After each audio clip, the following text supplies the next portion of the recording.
Okay, Algebra 2, I am on page 626. We're going to look at example 3 together today. Now, this one says graph the hyperbola, but we're not actually going to graph it.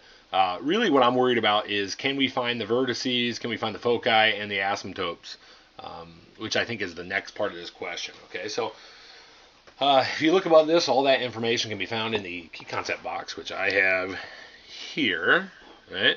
With the top one always being the horizontal hyperbola, and then the bottom one being the vertical, like we have been doing. So actually, let's go back to this real quick. So let's look at the things that we're supposed to be finding: the foci, the vertices, asymptotes. Okay, that's these things. And if you really look in here, okay, look what we're looking for: HCK, HKC, HAK, HKA.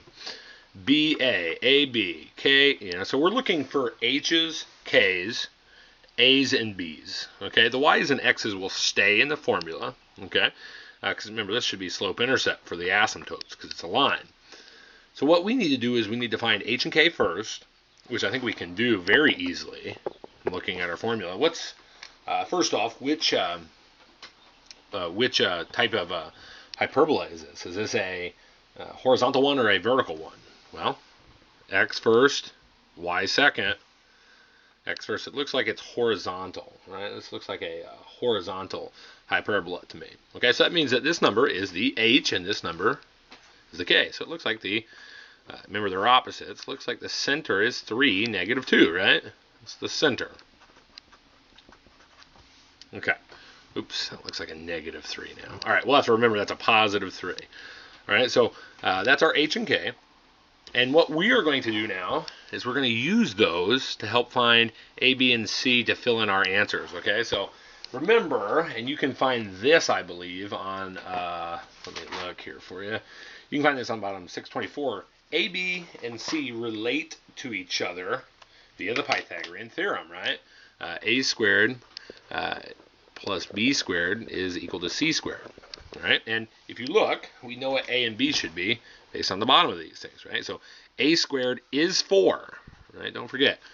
B squared is 16, right? 4 and 16. Now, don't forget that we have to square root those numbers to find A and C. So I'm going to do that in red over here. Right? If we square root 4, A would give us 2. And if we square root... we square root 16, B would be 4. Okay, so these are the actual A and B values that we will be plugging in. But we can find C by doing Pythagorean theorem, like so. We know that C is going to be the square root of 20. And I'm going to round this answer, okay? It appears that it's about 4.5-ish. Okay, so we're just going to use that as our answer for C. Okay, so C is 4.5-ish.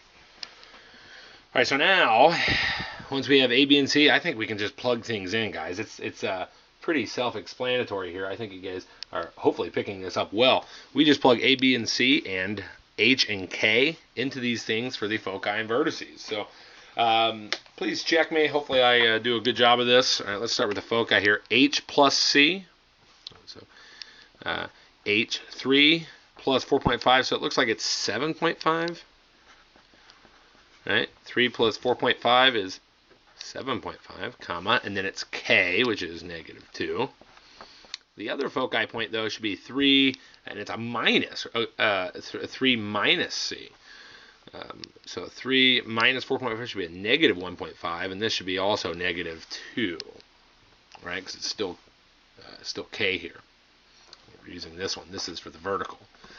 All right, so let's try the vertices, also using the top one, right? H plus A, so 3 plus 2 is, let me write vertices in here.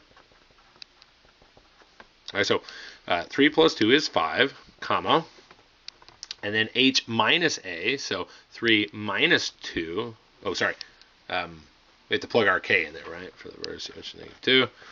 The other one would be H minus A, which is 3 minus 2, which is 1, so it looks like it's 1 K, which is -2 still. So there's our foci and there's our vertice points. Awesome. All right, now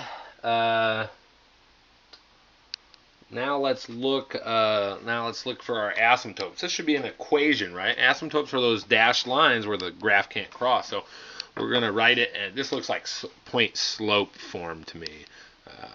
Y minus y1 equals m, like the slope, parenthesis x minus x2 1. This is like slope intercept, although we're using, this is point slope, although we're using different variables here.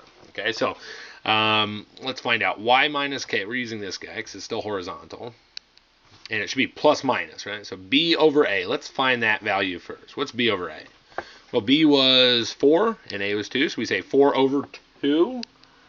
Right, 4 over 2. We can reduce that, right? I'm going to reduce 4 over 2 into 2. So our slope, right, where this number is the slope, is going to be 2. It's also going to be negative 2. Do you guys see that? Right, so it's positive and negative. All right. So y minus k. K was this. Minus minus is a plus. So I'm going to say y plus 2 equals. Our slope is going to be a positive 2 this time, parentheses. We'll say x minus h. So x, where's our h? 3. X minus 3. All right, so the other asymptote will be exactly the same as this. The only difference is now we make the slope, right, b over a. Now we make it negative, which is negative 2. Okay? And that is x minus, that is x minus 3 inside. Okay.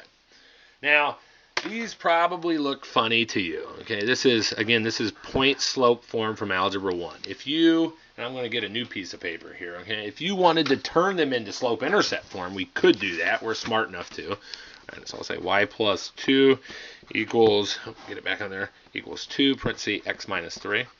By the way, you can leave your answers in the point slope form. Okay. If you wanted to turn it into slope intercept form, and I'll show you how to do that with both of these.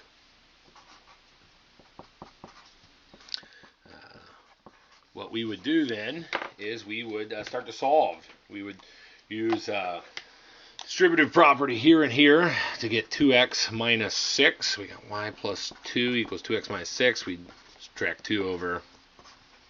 And it looks like it would be y equals 2x minus 8. Okay, that's the equation in slope-intercept form of this asymptote. If we did the same thing with this guy down here, we would again distribute, which gives us negative 2x. Minus minus is plus now, right? So we go plus 6 this time. Good. So we got y plus 2 over here. Then we subtract 2.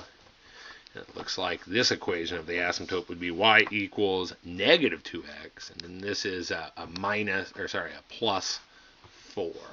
Okay? So these are the two equations of these lines, right? Remember, this is the y-intercept, that's the slope. This is the y-intercept, that's the slope. So this one is going through negative 8. It's going up 2 over 1. This one is going through 4, y-intercept 4, and it's going down 2 over 1. And those were the asymptotes. Again, you can leave your answers in point slope form, which are these two, like so, how this problem is written. Or you can turn it into slope intercept if that makes you feel better. Okay, guys, I have a couple of problems I'd like you to try. Where is my list? There we go, 628. All right, let's get to 628. And we're going to do numbers 15, 17, and 19. Quick heads up. Remember, we're not graphing. It might tell you to graph in the book. I don't want you to graph. I just want you to find the asymptotes, the foci, vertices, things that they're looking for. Okay? If you have questions, let me know. Otherwise, good luck.